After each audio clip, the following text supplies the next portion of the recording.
옛날 소련 시절에 소련의 크루시초프 수상이요.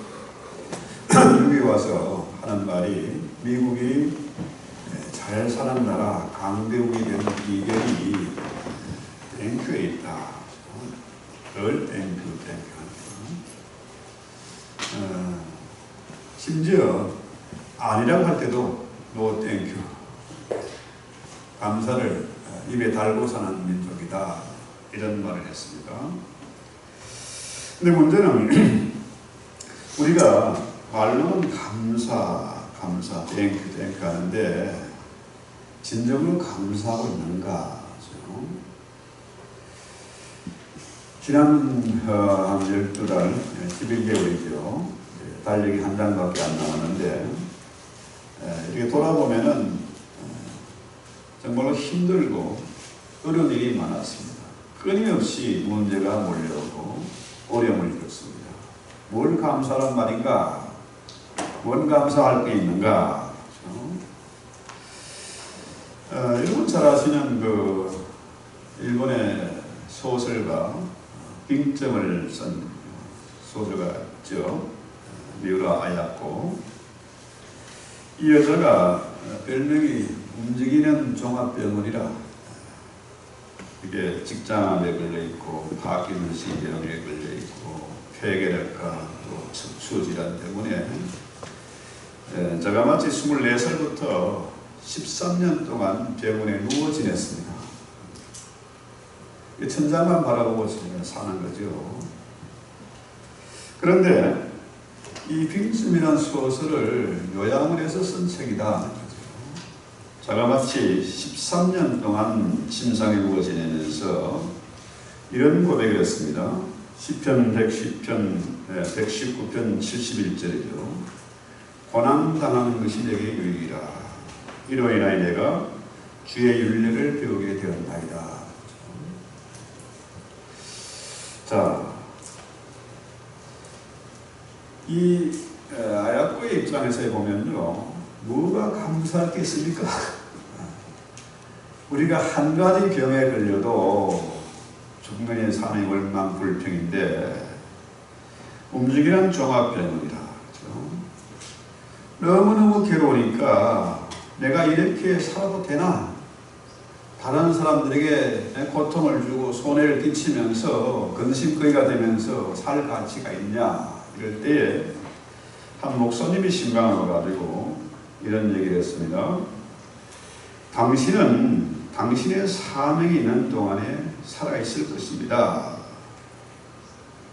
있으나 마나한 그런 도움이 안 되는 인간을 하나님은 이 세상에 보내지 않습니다. 그만큼 하나님은 한간 분이 아니시고 하나님은 바보가 아니고 어리석지 않습니다. 그렇죠? 당신은 살아있는 동안에 사명이 있는 동안에 하나님은 당신이 일을 이루실 것이다. 그렇죠? 이렇게 흔히들 이런 말 하지 않습니까? 사명자는 죽지 않는다. 그 사명을 다하기 전까지는 죽지 않는다. 그래서 오늘 우리가 이런 사명을 붙잡는 그런 비전을 보는 그런 시간이 됐으면 좋겠습니다. 그래서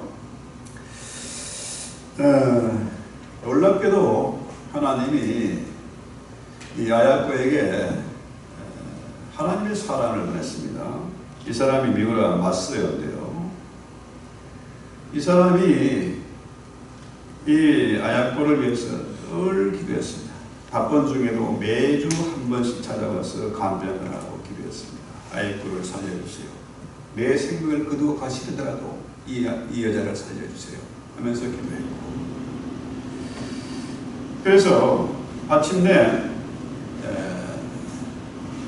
이 병자, 누워있는 병자를 향해서 결혼해달라, 나와 결혼해 주세요 하고 청혼을 했어요. 이 여자 입장에서 보면은 이렇게 병원에 누워있는 산송장이나 마찬가지 나를 결혼해달라고 하니까 말이 됩니까 이게? 그래서 마침내 퇴원을 하고 37살에 둘이 결혼을 했습니다.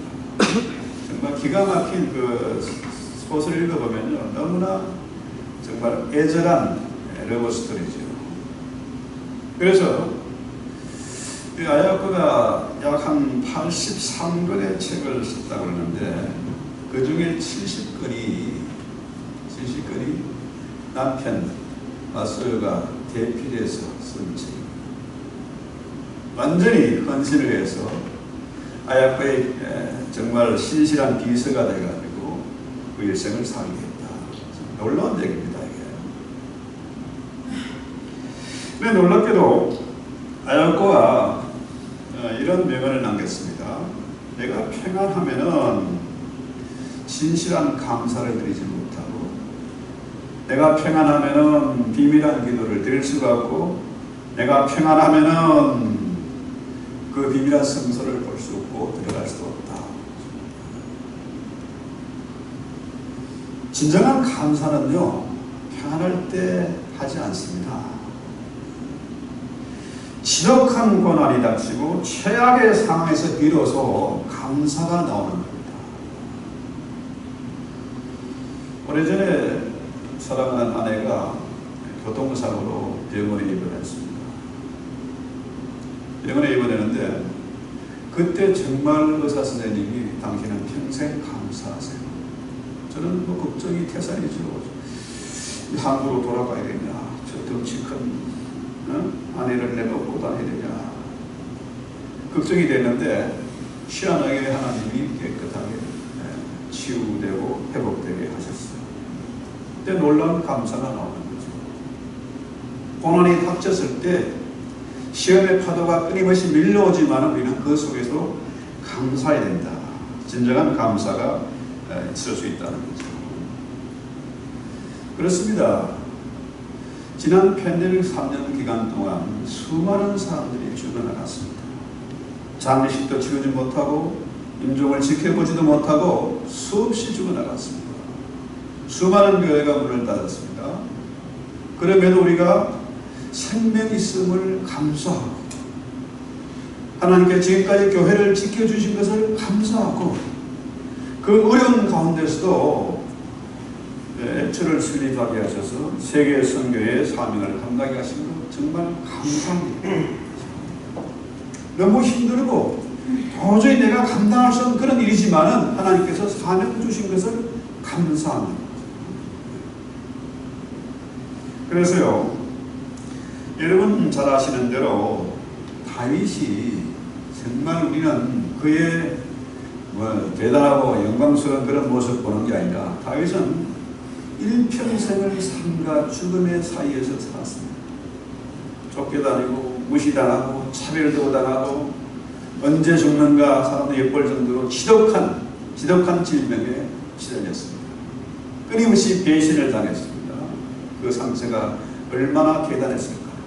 그럼에도 불구하고 고난당하는 것이 나의 유익이다. 감사가 같은 거죠. 그래서 오늘 본문 15절에 보면은 그리스도의 평강이 너희 마음을 주장하게 하라. 너희는 평강을 위하여 한 몸으로 부르심을 받았으니 너희는 또한 감사하는 자가 되라. 자, 이 감사죠. 감사가 이런 말이 아니고 감사하는 자가 되라. 감사하는 자가 되라. 세상에 감사를 모르는 사람이 너무나 많습니다. 그렇죠? 감사를 몰라요. 오죽하면은 내가 누리는 것도 당연한 것으로 받아들여요. 감사를 몰라요. 세상이 지금 그야말로 약육강식하는 정글 같은 그런 세상이 됐습니다. 자, 왜 그렇습니까? 왜 세상이 이렇게 됐을까요? 세상이 왜 이렇게 미쳐 돌아갈까요? 하나님 없는 세상이 됐기 때문에 그렇습니다. 하나님을 알고 하나님을 믿으면 감사할 수밖에 없어요. 그렇죠? 여러분, 우리가 이 땅에 태어났을 때에 정말로 힘들고 어려운 시기였습니다. 보릿고개가 있었고 밥 한 그릇 더 늘리기 위해서 감자를 넣고 고구마를 넣고 물을 썰어 넣고 그렇게 그 어려운 시절을 살았어요. 그때 왜 이 모양이냐? 딴 집은 잘 사는데 나는 왜 이 모양이냐? 그 부모에게 따질 수 있습니까? 부모에게 따지려면은 적어도 아이를 하나 키우려면은 한 100억은 들지 않겠습니까? 가치로 따지면은. 지가 태어날 때 100억을 맞게 낳았으면 부모에게 따질 수 있죠. 그렇잖아요? 내가 맞게 낳은 게 있으니까 내놔라 할 수 있습니다. 그런데 우리가 부모에게 따질 수가 없어요. 하나님께서 이렇게 정말 보시기에 아름다운 세상을 우리에게 주셨는데 우리는 늘 하나님을 원망합니다. 왜 나에게 이런 일이 생기냐? 왜 나는 가난하고 왜 나는 정말로 사람들에게 무시를 당하고 내 힘들게 살아야 되느냐? 왜 기도해도 응답이 없냐? 그게 따지잖아요.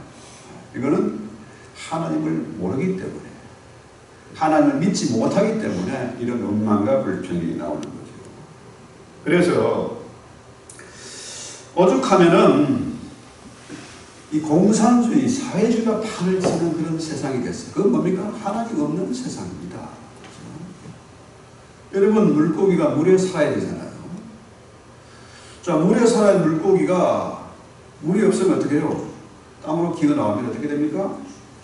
말라지고 비틀어지고 마침내 썩어서 냄새가 진동을 하겠죠.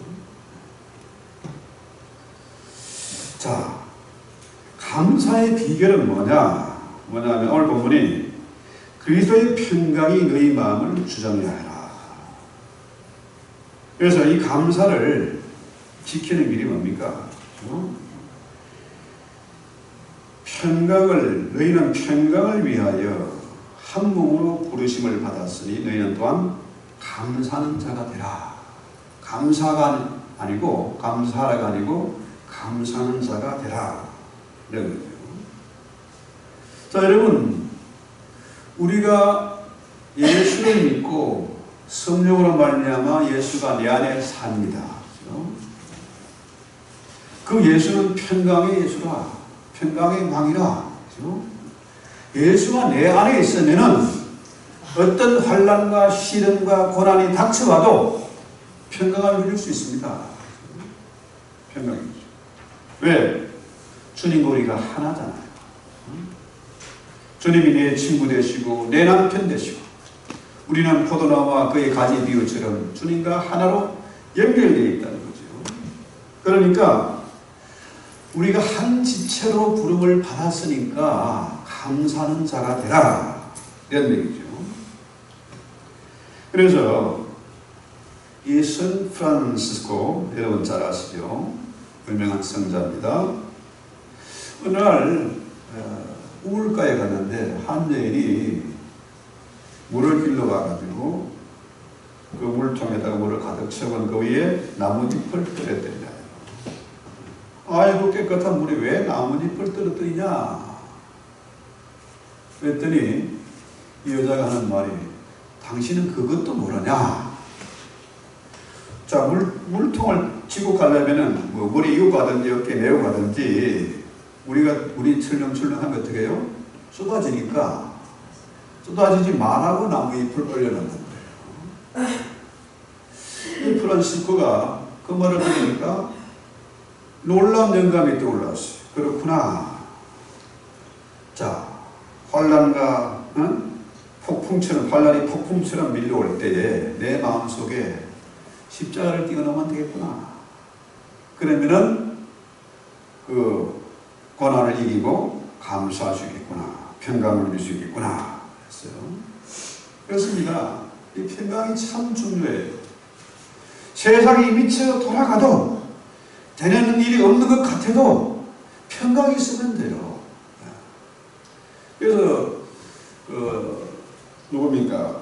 유명한 그 자동차왕 헨리 포드 자동차 아시죠? 이 사람이 84세까지 살았는데요. 그때 물었습니다. 당신이 그 건강을 지키는 비결이 뭐냐 물었더니 적당히 먹고 적당히 운동하고 신선한 공기 마시고 그 다음에 마음의 평강을 얻는 것이다. 자, 적당히 운동하는 거, 잠자는 거 뭐 다 좋지만은 음식보다도 운동보다 더 중요한 것은 평강이다. 그렇습니다.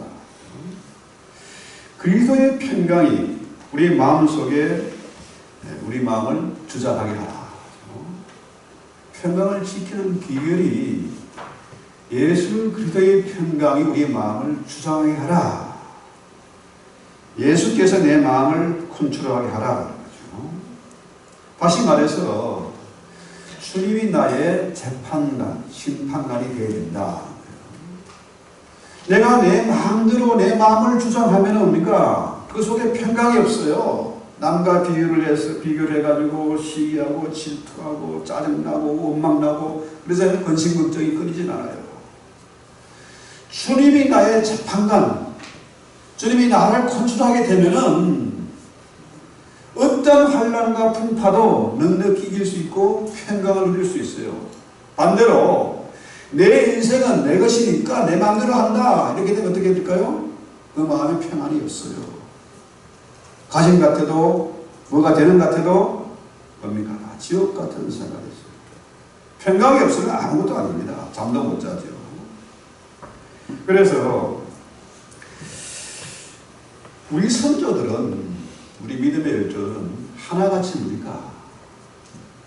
하나님 앞에 나갈 때에 재판관이신 하나님 앞에 나갈 때에 정말 겸손한 마음으로 무릎 꿇고 나갔는데 이 시대 현대인들은 특히 교인들마저도 뭡니까? 지가 재판관이라 내 인생은 내 것인데 왜 하나님 내 기도를 안 들으세요? 왜 저 집은 부자인데 나는 왜 이 모양입니까? 하나님을 재판하는 거죠. 자기가 심판관이 돼가지고 하나님을 심판한다는 거죠. 이게 현대사회의 문제입니다. 그 모든 책임을 하나님께 돌리고 하나님을 재판한다. 이런 자에게 평강이 없습니다. 그래서 주님이 요한복음 14장 27절에 보면은 평안을 너에게 끼치노니 곧 나의 평안을 너에게 주노라. 내가 너에게 주는 평안은 세상이 주는 것과 같지 않다. 그러니까 너희는 마음에 근심하지도 말고 두려워하지도 말아라. 우리 주님이 평화의 왕이세요. 예수 없이는 평안이 없다는 겁니다. 또 사도 바울 역시 로마서 14장 17절에 하나님의 나라는 먹는 것도 아니고 마시는 것도 아니고 뭡니까? 오직 성령 안에 있는 의와 평강과 희락이다. 하나님의 나라는 어디에 있습니까? 하나님의 나라는 내 마음속에 있는 거죠. 아멘. 자, 먹는 것도 아니고 마시는 것도 아니고 오직 성령 안에 있는 의와 평강과 희락이다. 자, 그렇다면은 하나님이 내 안에 있으면은 우리가 어렵게 살 수도 있고 뭡니까? 평강을 누리며 살 수도 있고 기뻐하며 살 수 있습니다. 그런데 왜 근심하고 두려워하고 짜증나고 실망하고 왜 그러냐? 그 안에 주님이 안 계시는 거라. 지가 재판관되어 있는 거예요. 내가 내 마음대로 내 생각을 컨트롤하겠다. 내 인생은 내가 살겠다. 이렇게 되면 어떻게 될까요? 천국이 없습니다. 주님이 나를 컨트롤하면 아무리 어려운 가운데서 천국의 삶을 누릴 수 있어요. 그런데 예수가 내 안에 없으면 지옥이죠. 이 살벌한 세상에서 지옥의 고통을 느끼며 살아가는 거죠. 그래서 예수님이 주는 평강은 어떻게 해요? 적극적으로 뭡니까? 감사예요, 감사. 어느 외에도 감사하는 거예요, 감사. 내가 매사에, 범사에 감사하시는 조건은 뭡니까? 내가 내 안에 예수가 계시다는 겁니다. 내 마음 가운데 천국이 이루어졌다는 거예요. 그러니까 감사한다는 것은 주님의 평강이 나를 컨트롤하고 있다, 이 얘기예요. 그렇습니다. 내 안에 주님이 계시면은 우리 찬송에 나오잖아요. 높은 산이 그친 들이 초막이나 꿈거리라. 내 주 예수 모신 곳이 그은이나 하늘. 그렇습니다. 아무리 어려운 환경을 만나도 감사하면은, 주님이 내 마음을 주장하면은 지옥이 천국으로 바뀌는 것이고 불행이 행복으로 바뀌는 겁니다. 그런데 이 쉬운 것을 왜 못하냐? 말은 쉬운데 왜 안 되냐? 그래서 뭐가 필요합니까? 교회가 필요합니다. 교회는 여기 와서 뭡니까? 천국의 맛을 보면서 훈련하는 거, 배우는 거, 그죠? 그래서 교회 와가지고 서로 시기하고 질투하고 짜증내고, 남의 약점이나 캐고 방송하고, 이건 뭡니까? 이건 지옥이죠. 서로 위로하고 격려하고 손을 잡고 함께 가고, 남을 나보다 낫게 여기는 이 훈련하는 것이 바로 교회다. 그래서 예배가 필요한 것입니다. 자, 이런 교회, 주님이 주장하는 교회, 성령의 음성이 들리는 교회, 예배 가운데 주의 임재를 느끼고 천국을 맛보는 교회, 이런 교회가 건강한 교회죠. 그래서 교회 오면은 감사가 넘쳐. 그러면은 교회가 건강하게 성장할 수 있습니다. 가정도 마찬가지로 저 왼수 같은 자식놈들, 저 왼수 같은 남편 때문에, 무능한 남편 때문에 이렇게 됩니까? 가정이 지옥이죠. 가정이 화목해야 집안이 됩니다. 그래서 이 가정이 평안해야 교회가 평안하고, 교회가 평안해야 가정이 평안하고, 그리고 교회가 가정 같은 교회, 그죠? 교회 같은 가정, 이 같이 가는 거죠. 그 다음에 16절에 볼까요? 본문 16절. 그리스도의 말씀이 너희 속에 풍성히 가며 모든 지혜로 피차 가르치며 권면하고 시와 찬송과 신령한 노래를 부르며 감사하는 마음으로 하나님을 찬양한다.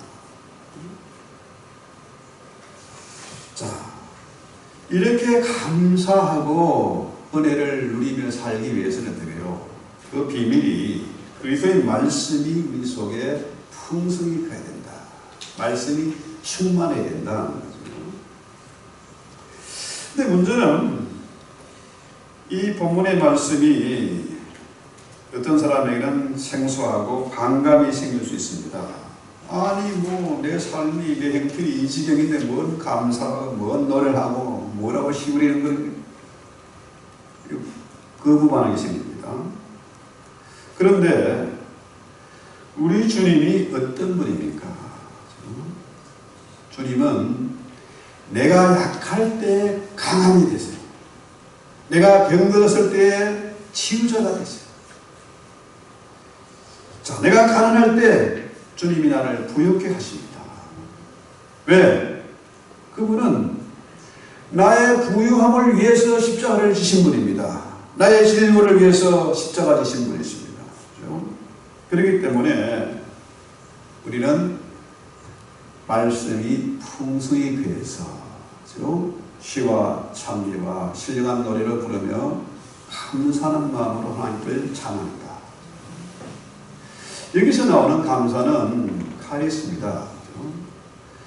15절에 나오는 감사와 17절에 나오는 하나님께 감사하는 것은 단순히 감사란 말이고, 16절에 나오는 이 감사죠.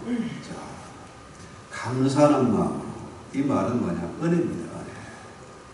하나님 우리에게 얼마나 놀라운 은혜를 주셨습니까? 그렇죠? 은혜를 입은 자입니다. 은혜라는 것은 대가 없이 주어지는 겁니다. 조건이 없어요. 이것이 은혜입니다. 그렇잖아요? 선물은 뭔가 대가선을 가지면 이게 선물이 아니고 뭐가 돼요? 뇌물이 되죠. 그런데 하나님이 주신 선물은 대가가 없어요. 은혜로 주시는 겁니다. 근데 문제는 요즘 현대 교인들이 은혜를 잊어버렸어요. 교회 와도 은혜가 없어. 왜? 그 마음속에 예수가 없으니까. 자기가 재판관에 하나님을 재판하니까 목사가 비판하고 성도가 비판하고 그러죠. 내 안에 은혜가 없는 줄 모르는 거예요. 은혜를 잊어버린 겁니다. 그러면서도 자기가 옛날에 금식기도 하고 무슨 은사를 받았고 벽을 고치고 난리를 부려요. 네. 문제는 은혜를 까먹었다는 거예요. 그래서 은혜를 잊어버리면요 살맛이 안 납니다. 그 영혼이 점점 황폐해져요.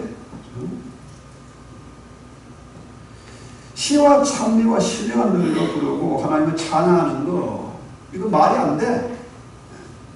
은혜가 있어야 뭐 은혜 얘기를 나누고 은혜의 찬송을 부르지. 은혜를 잊어버리는데요. 그 영혼이 완전히 피폐하고 병들어 있으니까 가장 중요한 건 뭡니까? 은혜를 회복하는 거예요. 스사람을 회복하는 겁니다.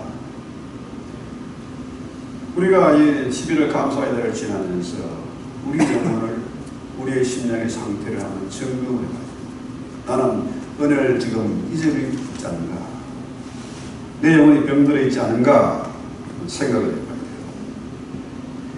그래서 이 은혜를 지키는 거 정말 중요합니다. 은혜 받는 것보다 지키는 게 더 어렵잖아요. 그렇지 않습니까? 금식기도 하면요, 금식기도 하는 것보다 그 다음에 그 이후에 뭔 조립이죠? 네.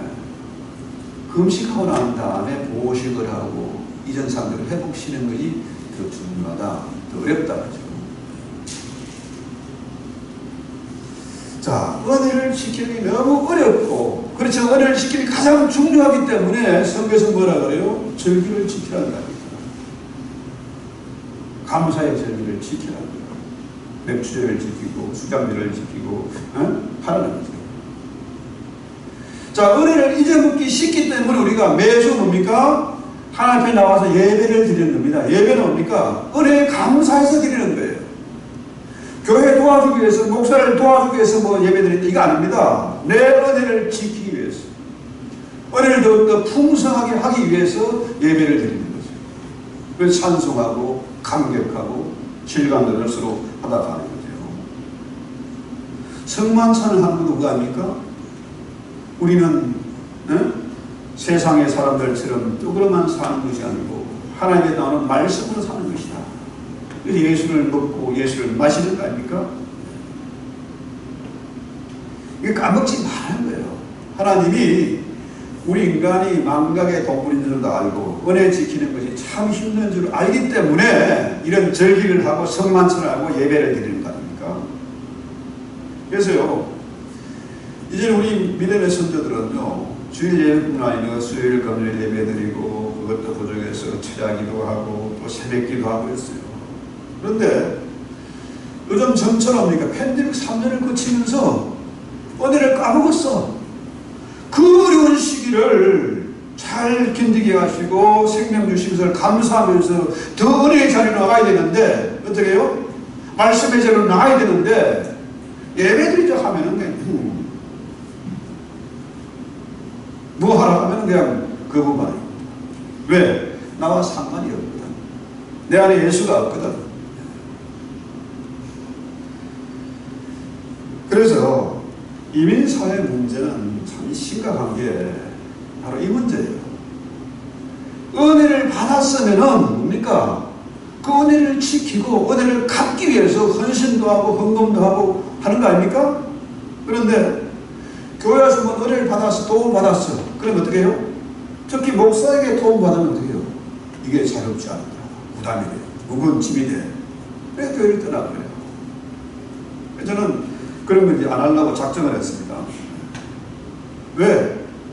내가 내가 도와주는 것이 그 사람 무거운 짐이 되는데 그걸 내가 해줬다가 바보처럼 상처만 입는 거죠.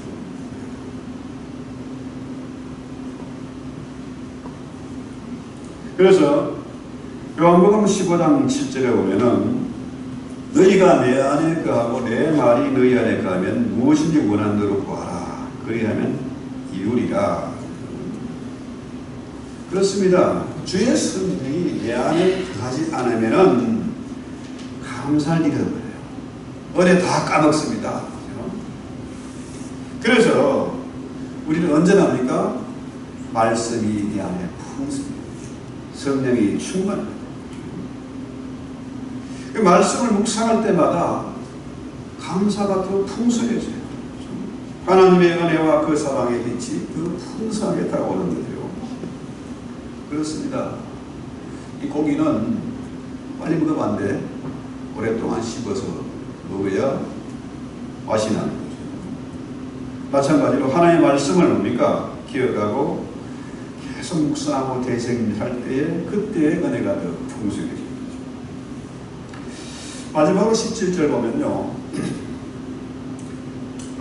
자, 또 무엇을 하든지 말이나 일이나 다 주 예수 이름으로 하고 그를 힘입어 하나님 아버지께 감사하라. 자, 예수의 이름으로 하나님께 감사해야 돼요. 무슨 일을 할 때든지 예수의 이름으로. 아무리 큰 헌신을 하고 봉사하고 헌금을 했어도 누가 한 겁니까? 예수의 이름으로 하는 거예요. 근데 요즘은 예수의 이름으로 엉뚱한 짓 하고 사기치는 사람이 너무 많아요. 예수의 이름으로 부를 이루는 자들이 있습니다. 이들은 뭡니까? 예수의 이름을 더럽히는 자들이죠. 그래서 성도의 삶은 뭡니까? 그 근거는 예수의 이름입니다. 다윗 역시도 뭡니까? 어릴 때부터 이 훈련이 됐잖아요. 자, 골리앗이 너는 창과 칼을 가지고 나왔냐? 창과 방패 가지고 나왔냐? 나는 만군의 여호와 이름으로. 그렇죠? 예수의 이름이죠. 내가 예수의 이름으로 무엇을 한다 이건 뭡니까? 우리 안에 감사가 있고 믿음이 있다는 증거지고. 그래서 내 인생의 주인이 하나입니다. 예수님이다. 그러면은 우리는 어떻게 해요? 내 인생의 주인이신 그분을 신앙 고백할 때에 감사할 수가 있고, 또 그때 우리가 비로소 그 예수 이름의 그 비밀, 오늘 찬송가 80장 부른 대로 그 예수의 이름에 놀라운 비밀이 있고 능력이 있다. 예수 이름의 그 비밀을 아는 자는 능력 있게 사는 겁니다. 어디 가서 꿀리지 않고 기죽지 않고 당당하게 살 수 있는 거예요. 그래서 빌립보 4장 11절 이하에 보면은 내가 궁핍함으로 말하는 것이 아니라 어떤 형편이든지 나는 자족하기를 배웠다. 나는 비천에 처할 줄도 알고 풍부에 처할 줄을 알아서 모든 배부름과 배고픔과 풍부와 궁핍에다 처할 줄 아는 일체 비결을 배웠다. 예수의 이름의 비밀, 이것을 알고 믿으면은 그대로 행하면은 놀라운 능력이 있는 겁니다. 일체의 비결을 낼 수 있어요. 바울은 인간적으로 생각하면 참 불쌍한 사람이다. 장가도 못 갔지, 이쁜 여자고. 자식도 없지. 옥에 갇히고 매 맞고 정말 비참하잖아요. 그런데 바울이 뭐라고 해요? 나는 아무도 가진 것이 없으나 모든 것을 가진 자로 살았고 아무것도 안 되는 것 같았지만 모든 것을 가한 자로 살았다. 이게 일체의 비밀이에요. 예수 이름의 그 능력의 비밀입니다.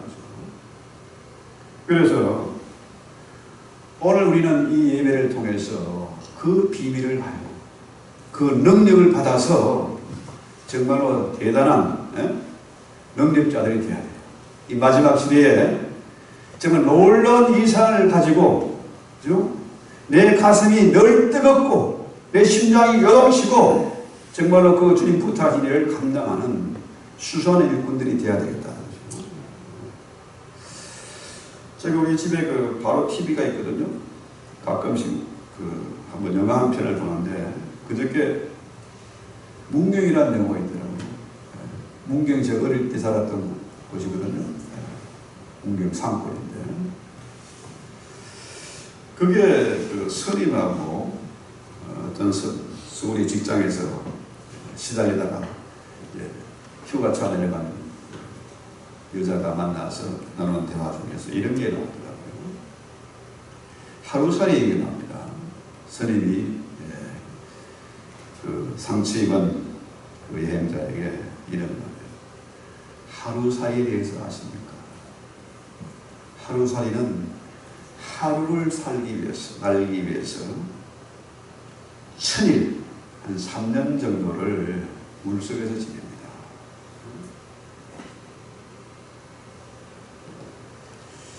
자, 이 하루살이가 우리가 알는 하루살이가 하루 살다가 죽는 게 아니고 알을 물에 나오면 그것이 알이 깨서 애벌레가 되고 성충이 되는데 딱 날개를 달고 올라와서는 뭡니까? 입이 기능을 못해. 입의 기능이 퇴화되고 눕지 못하고 성충이 되는 뭡니까? 오직 종족 번성을 위해서 교미하는데 온 힘을 찾아서 짝을 찾고 알을 낳고 죽는 거예요. 하루살이가 하루가 아니고 1000일이다. 1000일이 넘는다.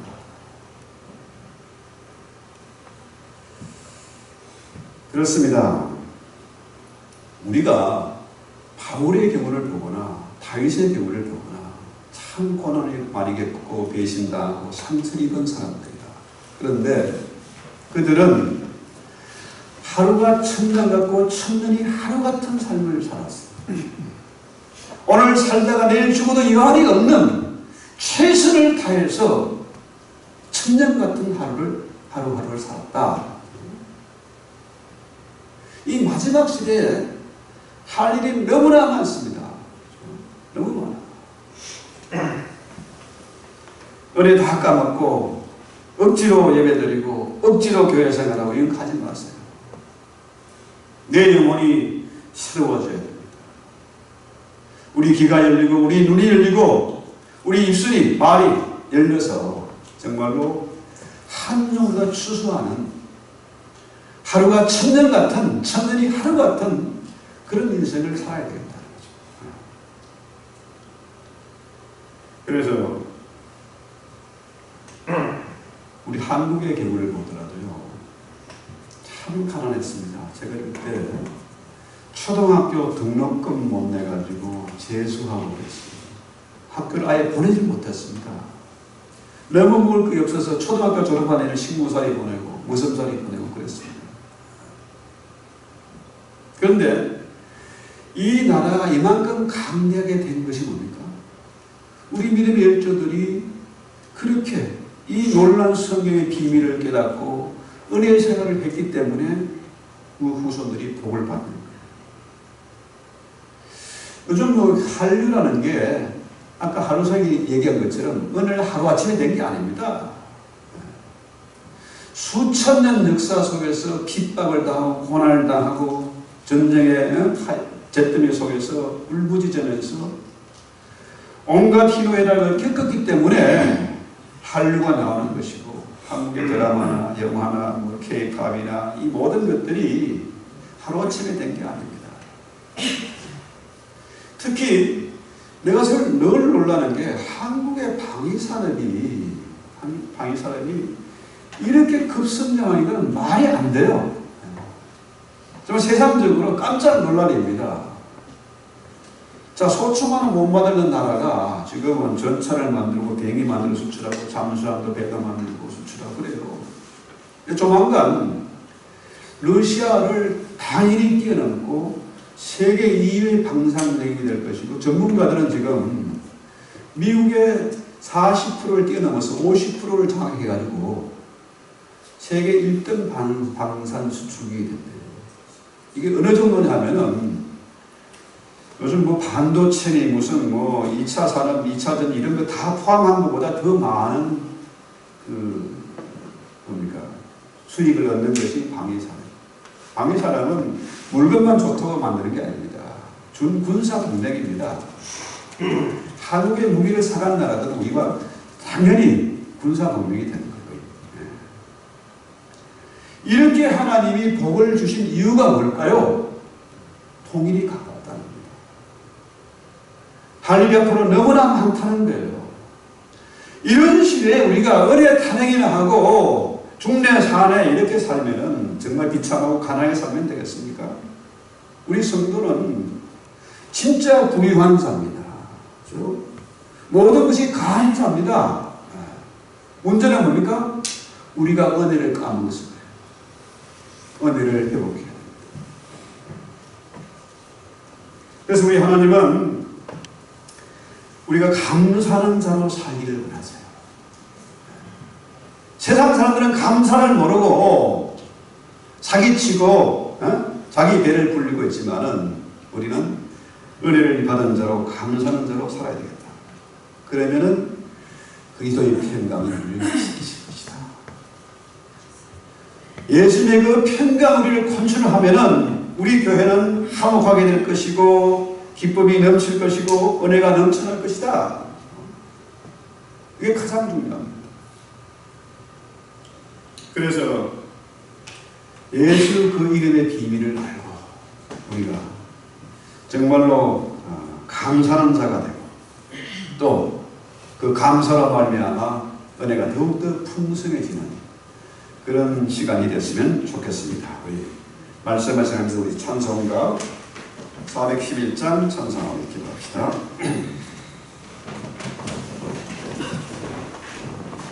내 마음속에 411장입니다.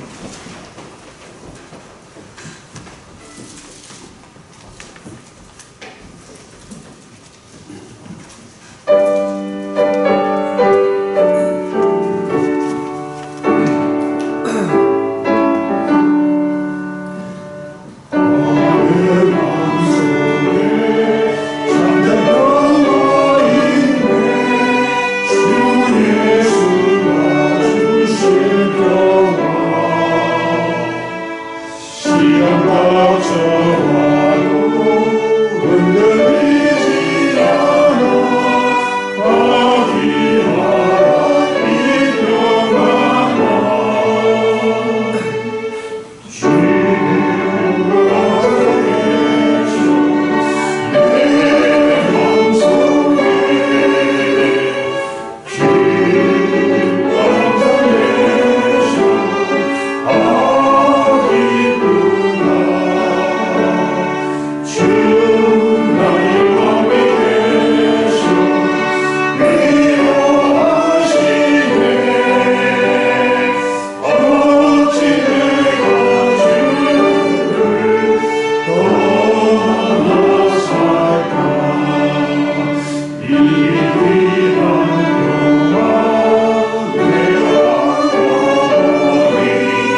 감사함과 신령한 노래를 부르며 서로 위로하고 서로 격려하고 서로의 손을 잡고 감사의 노래를 부르게 하옵소서.